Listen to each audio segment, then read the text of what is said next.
राम राम भाई दोस्तों।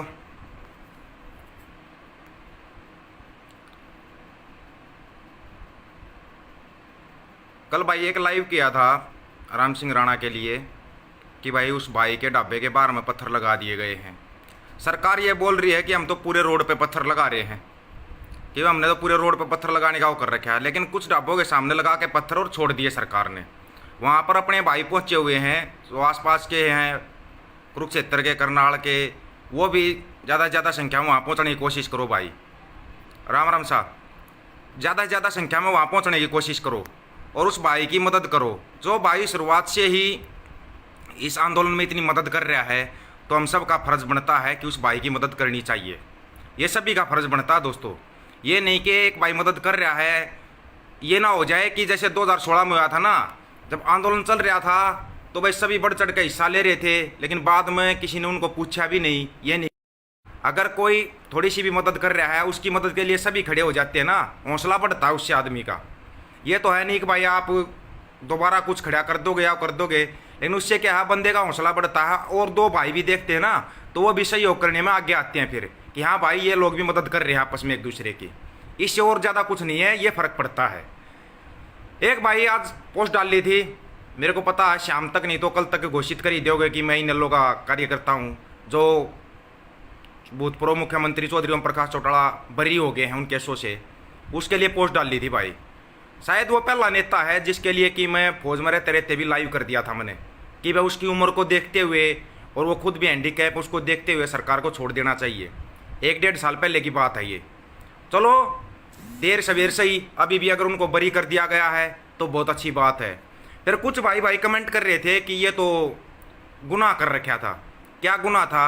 3208 परिवारों के घर बसा दिए। वो लोग तो आज तक नौकरी कर रहे हैं, जिनको इन्होंने नौकरियां दी थी वो आज तक नौकरी कर रहे हैं, वो जेबीटी टीचर है, उनको तो कुछ नहीं कहा। और सजा इस आदमी ने काटी 3208 आदमियों को नौकरी देने की। दूसरी चीज़, कहीं पर भी प्रमाणित नहीं हुआ था कि पैसे लेकर भर्ती किया गया उनको।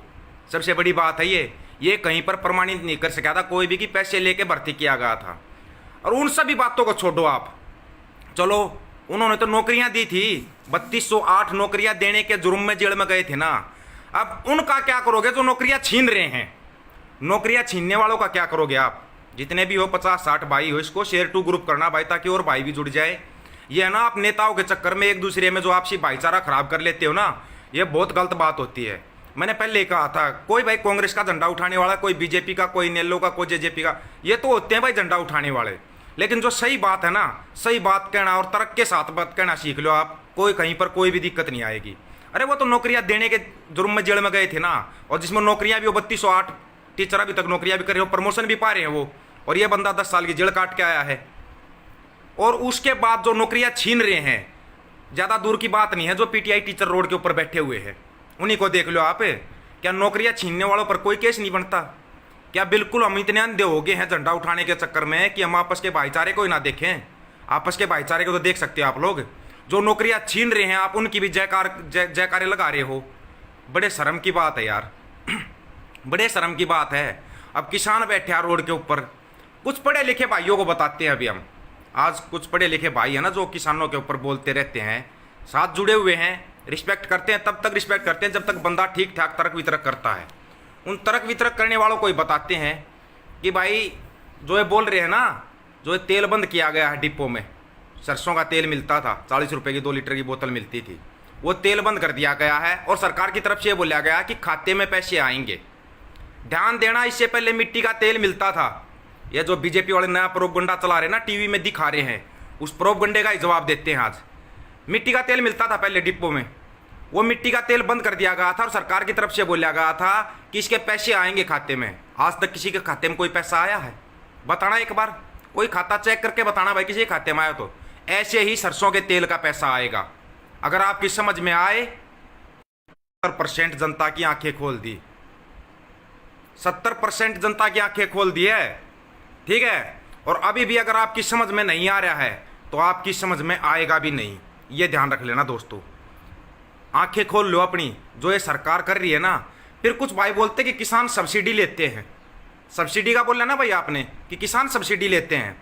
सब्सिडी का सुन लो, जो 70% सब्सिडी मिलती है ना, उसमें से 40% तो ना ऊपर के व्यापारी ये खा जाते हैं, खाद बीज देने वाले। किसान की सब्सिडी मर पड़ के 30% पहुंच पाती है किसान के पास, 30%। उसके दौरान आप एक छोटी सी चीज़ देखना, 12,000 का जो टीवी होता है, टीवी का रेट जो 12,000 होता था ना, उसको आप 60,000 में लेते हो और कोई आनाकानी नहीं करते कि रेट ऊपर से बढ़ गए। और जब 10 रुपये का प्याज अगर 60 रुपये का हो जाता है ना, तो पूरे देश में हल्ला मच जाता है। ऐसा क्यों? क्योंकि वो प्याज जो होता है ना, वो किसान के खेत में उगाया जाता है, किसान के खेत में उगाया जाता है वो प्याज, इसलिए हल्ला मचता पूरे देश में, पूरे देश में इसलिए हल्ला मचता है क्योंकि वो प्याज किसान के खेत का होता है। अगर ये टीवी फ्रिज ये सब कुछ अगर किसान पुत्र बनाने लग जाए ना, एक चीज़ छोड़ो आप, जब तक हमारा देश, जो लाल बहादुर शास्त्री ने बोला था, ध्यान देना उस बात के ऊपर, हमारा देश जब आत्मनिर्भर है, इतना अनाज उगा सकता है कि हम पूरे देश का पेट भर सकें, तो बाहर से अनाज क्यों खरीदती है सरकार? बाहर से अनाज जब तक सरकार खरीदना बंद कर दो, जब तक हम अपने देश में इतना अनाज उगा रहे हैं ना कि हम सब पूरे देश का पेट भर सकते हैं, तो सरकार बाहर से अनाज क्यों खरीदती है? फिर टीवी के ऊपर हल्ला करते हो कि हम 60 रुपये केजी अनाज खरीदते हैं और 2 रुपये केजी अनाज देते हैं। ये सब वोटों का खेल है, वोटों का खेल। जब तक ये आपकी समझ में नहीं आएगा ना, तब तक आप ऐसे झूठे नारे लगाते रहोगे, जयकारे लगाते रहोगे और आपकी समझ में कुछ भी नहीं आएगा कि ये चक्कर क्या है। क्यों खरीदती है बाहर से अनाज सरकार? क्यों नहीं किसान का पूरा खरीदा जाता? एमएसपी क्यों नहीं दे रही सरकार? भाई एमएसपी दे दो। और चीज़ों पर एमआरपी होता है। वो जो टेलीविजन था जो कभी 2,000 का 5,000 का आता था, वो 60,000 का हो चुका है।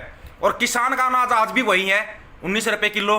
क्या बढ़ रहा है? खाद बीज दवाइयाँ देखो ना कितनी महंगी हो चुकी हैं। एक बार खेती करके देख लो, ये नेता जितने भी हैं, अपनी नेतागिरी छोड़ो, इस्तीफा दो और 1 साल तक खेती करके दिखा दो और अपना पूरे परिवार का पेट भर के दिखा देना। ये जो ये नेता है ना, जो बोल रहे हैं क्या जरूरत है इसकी एमएसपी, क्या जरूरत है, मिनिमम सपोर्ट प्राइस मांग रहे हैं, ज़्यादा बड़ी चीज़ नहीं मांग रहे किसान कि इतनी बड़ी चीज़ मांग ली हो जो कि ये दे ना सकते, दे नहीं सकते। ना तो कोई उड़ा बल्ला है, सुन लो, और ना ही कोई खट्टर बल्ला है। आराम से सुन लेना, आप ज़्यादा कमेंट करने की जरूरत नहीं है, मैं कमेंट हटा देता हूँ। एक थाली के चट्टे बट्टे हैं, चाहे आप कांग्रेस ले लो, बीजेपी ले लो, किसी भी सरकार को ले लो, इसका तोड़ एक ही है। जब तक किसान पुत्र संसद में जाकर नहीं बैठेंगे, तब तक इसका हल नहीं निकलेगा। किसान के पास हर एक समस्या का हल है, किसान की समस्या का हल किसी के पास नहीं है। वोट किसानों के नाम पे मांगेंगे। यही प्रधानमंत्री नरेंद्र मोदी 2014 के अंदर जब रिवाड़ी आया था, पहली कलम से स्वामीनाथन आयोग की रिपोर्ट लागू करूंगा, पहली कलम से संपूर्ण कर्ज माफ करूंगा किसानों का। अगर नहीं बोला हो तो वीडियो आज तक पड़ा हुआ है, वो वीडियो उठा के देख लेना। जो ये अंध भगत है ना, खाम खा के कमेंट करते हैं, खाम खा के कमेंट करने वालों को ले बोल रहा हूं मैं बात है, पहले वो वीडियो उठा के देख लो, आपके नेताओं ने क्या बोला था और आज क्या दिया जा रहा है किसानों को, ये देख लो आप। पिछले 7 महीने से दिल्ली के बॉर्डर के ऊपर बैठे हुए हमारे बुजुर्ग, क्या अभी तक किसी को दिखाई नहीं दिया या किसी नेता को दिखाई नहीं दिया? क्यों छुपे हुए हैं? ये सरकार बोल रही है कांग्रेस के आदमी हैं, फिर कांग्रेसी नेता कहाँ गए? कहाँ गए कांग्रेसी नेता? वो आके किसानों के बीच में क्यों नहीं बैठ रहे? सीधा सा सवाल है ये, कोई बहुत बड़ा मैथमेटिक्स नहीं है इसमें। फिर वो कांग्रेसी नेता कहाँ है? वो किसानों के बीच में आकर क्यों नहीं बैठ रहे? कि आपको हमारे बोला जा रहा है कि आप हमारे आदमी हो, फिर उनके बीच में आके क्यों नहीं बैठ रहे? कहाँ पर हरियाणा से भूपेंद्र सिंह हुड्डा आके क्यों नहीं बैठ रहा? पंजाब से प्रकाश सिंह बादल जो बोलते हैं कांग्रेस का ही होगा, वो आके क्यों नहीं बैठ रहा किसानों के बीच में? अगर इनको किसानों का ही बोल रहे हैं तो क्या यूपी से कोई कांग्रेस का नेता नहीं है? वो तो नहीं आया। जयंत चौधरी आके बैठा।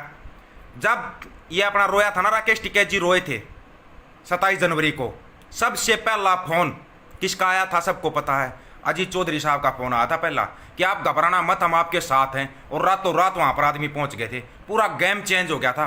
नहीं तो इस सरकार ना अपनी साजिश में कामयाब हो गई थी। ये आंदोलन जो तोड़ना चाहते थे वो कामयाब हो गए थे, कामयाब हो गए थे उस आंदोलन को तोड़ने में। लेकिन वो तो भला हो जो अजीत सिंह चौधरी साहब ने फोन किया कि आप घबराना मत, हम आपके साथ हैं, कुछ भी नहीं होने दिया जाएगा। वो कांग्रेस से थे, बीजेपी से थे या किससे थे अजीत चौधरी साहब? ना ही वो कोई एमपी थे ना एमएलए थे, फिर भी उन्होंने फ़ोन किया। पूरी ज़िंदगी वो किसानों के लिए लड़ते रहे। क्या दिया भाई किसानों ने, यूपी वालों ने? बताना एक बार। जो अजीत सिंह चौधरी साहब पूरी ज़िंदगी लड़ाई लड़ते लड़ते अपनी स्वर्ग सिधार चले गए, वो तो स्वर्ग में चले गए। चौधरी चरण सिंह, वही चौधरी अजीत सिंह जिन्होंने कितने मिल लगवा दिए थे यूपी के अंदर, सबको याद होगा। याद है या भूल गए, वो आपके ऊपर है। अब उनका लड़का है जयंत चौधरी, जिन्होंने स्पष्ट शब्दों में एक बात बोली है, अगर किसी के ऊपर छोटा मोटा आरोप भी होगा ना तो उसको टिकट नहीं दिया जाएगा, चाहे उनकी पार्टी की 2 सीट आए, लेकिन किसी गुनहगार को टिकट नहीं दिया जाएगा। बोल के दिखाना सभी पार्टियां ये बात, सभी पार्टियां एक बार ये बात बोल के दिखाओ और लागू करके दिखाओ इस बात को, देश में सुधार हो जाएगा। सुधार करना ना करना ना अब ये किसानों के ऊपर है, किसान पुत्रों के ऊपर है। ये जो गलत राजनीति होती है ना, गलत लोगों को हम चुन के बैठ जाते हैं, बस 5 मिनट के उसके बुलावे में आ जाते हैं हम, कोई भी आता और हमारे को बैक आके चला जाता है। इस बैक आवे से बाहर निकल जाओ। जब संपूर्ण किसानों की सरकार होगी ना तो ना तो किसी को रोड पे बैठने की जरूरत पड़ेगी, ना ही किसी को आंदोलन करने की जरूरत पड़ेगी। लेकिन ये सब है हमारे ऊपर निर्भर करता है, हमारे ऊपर निर्भर करता है हम कैसे लोगों को चुनते हैं और क्या किन को बिठाते हैं हम संसद के अंदर। जब हम संसद में अपने प्रतिनिधियों को बिठाएंगे तो क्या हमारी आवाज़ नहीं उठेगी? हमारी आवाज़ तो ना ऐसी उठेगी, विदेशों तक की नज़र है इस आंदोलन के ऊपर। एक चीज़ का आप ध्यान रखना, विदेशों तक की नज़र इस आंदोलन के ऊपर है कि ये किसान करेंगे क्या। किसान पूरे देश की तस्वीर चेंज करेंगे और ये आंदोलन ये तस्वीर चेंज करेगा, ये आंदोलन ही उस तस्वीर को चेंज करेगा। ये आप अपने दिमाग में बिठा लेना। अगर इस आंदोलन में थोड़ी भी उक चुक होगी ना, किसी भाई को अगर थोड़ी सी भी तकलीफ होती है ना, थोड़ी सी भी तकलीफ होती है, सभी खड़े मिलो, सभी खड़े मिलो। कोई पूछता तुम्हारी जाति क्या है, धर्म क्या है? हमारी जाति, हमारा धर्म, सब कुछ, हम किसान हैं, उसमें सब कुछ आ गया। हम किसान और किसान के औलाद हैं, ना कोई हिंदू, ना कोई मुसलमान, ना कोई सिख, ना कोई ईसाई, किसान हैं हम सबसे पहले। जो देश के अन्नदाता है ना वो हैं। इसके अंदर सभी जातियाँ आ गई, सभी धर्म आ गए। जब आप इस चीज़ को पहचान जाओगे और जब सवाल करना सीख जाओगे ना तो क्या मजा आला कि कोई नेता हमारी बात ना सुने और हमारे ऊपर ज़्यादा वो कर देगा। राजनीति, इसका जवाब देना, इसके सवाल करना, इस आंदोलन से आप अच्छी तरीके से सीख चुके हो कि हमारे को कहाँ पर कौन सा सवाल करना चाहिए। स्पष्ट सीधी बात करो, क्या है जो आप अभी वोट मांगने के लिए आगे, ठीक है? सीधा सवाल है ये। आप सीधे सवाल करने जब सीख जाओगे ना, किसी की हिम्मत नहीं है अगर कोई आपकी बात ना सुने। और वो इस आंदोलन से आप अच्छी तरीके से सीख चुके हो। ज़्यादा से ज़्यादा वीडियो को शेयर करना भाई, शेयर टू ग्रुप करना, अपनी अपनी आईडी पे शेयर करना। आप जहाँ पर डालना चाहते हो वहाँ पर डालना। लाइव आते रहेंगे, बात रखते रहेंगे अपनी, और अपनी बात करते रहेंगे जब तक आप जैसे भाइयों का सही होगा। कल राम सिंह के लिए लाइव किया था, बहुत भाइयों के फ़ोन भी आए थे कि भाई कहाँ पहुँचना बता दिया। जो कुरुक्षेत्र में उसका ढाबा है वहाँ पर जितने भाई पहुँचे हैं उनका बहुत बहुत धन्यवाद। उन पत्थरों को भी हटा देना। जो भाई भी किसानों की मदद कर रहा है, आंदोलन में मदद कर रहा है, थोड़ी बहुत भी मदद कर रहा है, हर उस भाई के साथ किसान खड़े हैं। ये आपको दिखाना है, ये आपको दिखाना है। आपको समय समय पर बताते रहेंगे, हर चीज़ से अपडेट करवाते रहेंगे कि अभी किसके साथ क्या हो रहा है। कहीं पर थोड़ी सी भी जो ये दादागिरी, जो तानाशाही सरकार करती है ना, नहीं चलने दी जाएगी, कहीं पर भी नहीं चलने दी जाएगी। आप लोगों को बस अपडेट रहना है खाली। जुड़ना, ये पेजरा दीपक फौजी के नाम से, फ़ोन नंबर 9518883630। ज़्यादा से ज़्यादा वीडियो को शेयर किया करो दोस्तों, शेयर टू ग्रुप किया करो। मिलते रहेंगे, आपको हर चीज़ से अवगत कराते रहेंगे। और धन्यवाद इतना प्यार देने के लिए सभी दोस्तों का। राम राम भाई सभी को।